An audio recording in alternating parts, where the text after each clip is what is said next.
आज भी बहुत छत्तीसगढ़ी मला यही लगता है कि छत्तीसगढ़ी बोली है भाषा नो है। आप मैंने बता देव 28 नवंबर 2007 के जब छत्तीसगढ़ विधानसभा में विशेष संस्था लागू करे जाते थे, इस समय में छत्तीसगढ़ी ला भाषा के दर्जा मिल चुके रही सब है। हर साल 28 नवंबर के राजभाषा दिवस मनाए जाते हैं, लेकिन लोगन मन ला अज्ञात रही जब 2011 में जनगणना करेगी तो मन छत्तीसगढ़ी नहीं लिखवाएगी, सीधा हिंदी लिखवा देगी।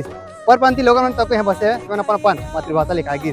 खबर की मातृभाषा अपन माँ के भाषा है, लिखवाना बहुत जरूरी है भाई। अब आप से निवेदन है कि आप मन के घर में जनगणना वाला मना ही अपन हाँ अपन मातृभाषा में छत्तीसगढ़ी लिखाओ। खबर की एक से पता चली कि छत्तीसगढ़ में कितना छत्तीसगढ़ी बोले जाते, तो इम हमार छत्तीसगढ़ी भाषा के मान सम्मान मिली, तब जाके स्कूल में छत्तीसगढ़ी में पढ़ा जाए, छत्तीसगढ़ी में लिखा जाए और संगे संग में हमारे जम्मू राजनीतिक काम काज है सबला छत्तीसगढ़ी में लिख के सब जगह बांटे जाए। तो वीडियो ला अधिक से अधिक शेयर करा, जैन मन लगता है कि छत्तीसगढ़ी बोली है ऊपर तक वीडियो ला जरूर पहुंचावा ताकि मुझे पता चला कि छत्तीसगढ़ी हमारी भाषा है। जय जोहार, जय छत्तीसगढ़।